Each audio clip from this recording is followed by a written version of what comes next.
நான், சப்பாத்தி, ரொட்டி, பரோட்டா இதுக்கு ஏற்ற ஒரு பக்காவான சைட் டிஷ் தான் இன்றைக்கி நம்ம பார்க்க போகிறோம். செட்டிநாடு ஸ்டைலில் பன்னீர் மசாலா எப்படி செய்கிறதுன்னு பார்க்கலாம். நம்ம வீடியோக்குள்ளே போகிறதுக்கு முன்னாடி என்னோடய சேனலை சப்ஸ்கிரைப் பண்ணிக்கோங்க. வாங்க இப்போ எப்படி செய்கிறதுன்னு பார்க்கலாம். முதல்ல பன்னீரை ஃப்ரை பண்ணி எடுக்கிறதுக்காக ஒரு பேட்டர் ஒன்று ரெடி பண்ணிக்கலாம். 2 ஸ்பூன் கார்ன்ஃப்ளவர், 2 ஸ்பூன் மைதா, 1/2 ஸ்பூன் மிளகுத்தூள், கொஞ்சமாக உப்பு, இது எல்லாத்தையும் நல்லா மிக்ஸ் பண்ணிவிட்டு கொஞ்சமாக தண்ணியை சேர்த்து திக்கான பேட்டராக இதை மிக்ஸ் பண்ணி வச்சுக்கலாம். இந்த அளவுக்கு இருந்தால் சரியாக இருக்கும். இது இருக்கட்டும். பன்னீரை இதில் டிப் பண்ணி ஃப்ரை பண்ணி எடுக்கிறதுக்காக கொஞ்சமாக எண்ணெய் சேர்த்துக்கோங்க.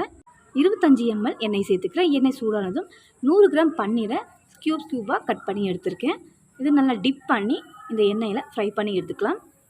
இந்த மாதிரி எல்லா பன்னீர்களையுமே நான் டிப் பண்ணி இந்த எண்ணெயில் சேர்த்துடுறேன். எல்லாத்தையும் சேர்த்தாச்சு. ஒரு 2 நிமிஷம் அப்படியே விட்டுட்டு இதை திருப்பி விட்டு 2 பக்கம் நல்லா கோல்டன் ப்ரௌனாக வந்தோடனே இதை நம்ம எடுத்துடலாம்.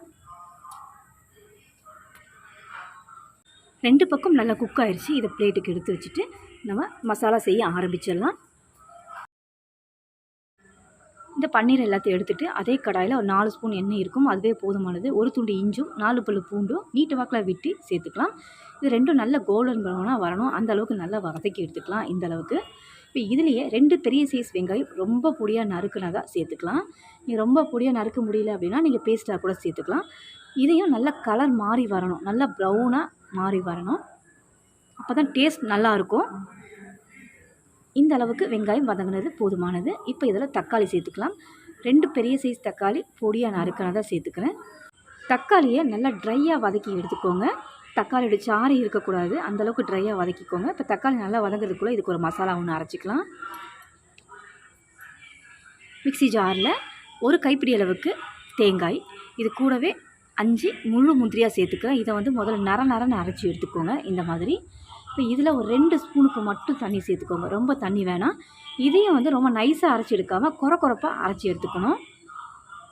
இந்த அளவுக்கு இருந்தால் சரியாக இருக்கும்.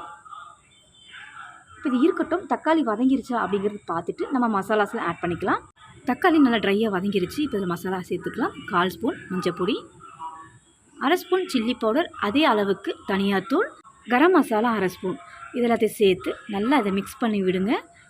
பச்சை வாசனை சுத்தமாகவே இருக்கக்கூடாது. அந்தளவுக்கு நல்லா இதை வதக்கி எடுத்துக்கணும்.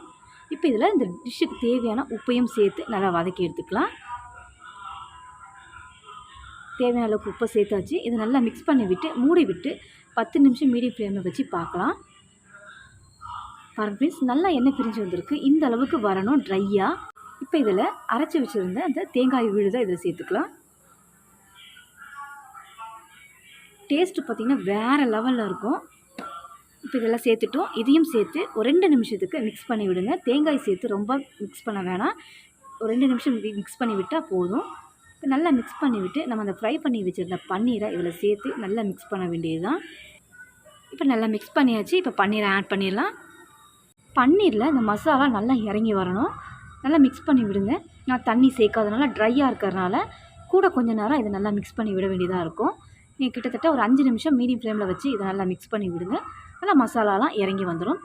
சப்பாத்தி, நான், பரோட்டா, ரொட்டிக்கு இது பக்காவாக இருக்கும். இட்லி, தோசைக்கும் நல்லாவே இருக்கும். இப்போ நல்லா மிக்ஸ் பண்ணி விட்டாச்சு. இப்போ கடைசியாக இதில் கொஞ்சமாக கொத்தமல்லி தலையை சேர்த்து மிக்ஸ் பண்ணி இறக்கணுன்னா பன்னீர் மசாலா ரெடி. இந்த வீடியோ உங்களுக்கு யூஸ்ஃபுல்லாக இருக்கும்னு நினைக்கிறேன். இந்த வீடியோ பிடிச்சிருந்ததுன்னா என்னோடய சேனலை சப்ஸ்கிரைப் பண்ணுங்கள். ரொம்ப பிடிச்சிருந்ததுன்னா லைக், ஷேர் பண்ணுங்கள். தேங்க்ஸ் ஃபார் வாட்சிங்.